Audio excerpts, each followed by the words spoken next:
નમસ્કાર ગાઈસ, અમે આ ડાબા બેઠા છીએ રોડના કાંઠે. મજા તો આવે છે એક ધારી. ખાવામાં જો ઊંધું છે, સલાડ છે, રોટલી છે, દાળ ભાત છે, ચણાનું શાક છે, ભાખરી છે.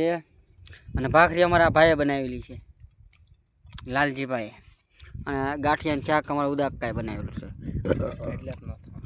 જો બાકી આવા મિની બ્લોગ જોવા માટે અમારી ચેનલ કોમેડી બ્લોગ્સ 5220ને સબસ્ક્રાઈબ કરો, લાઈક કરો, શેર કરો અને જોતા રહો.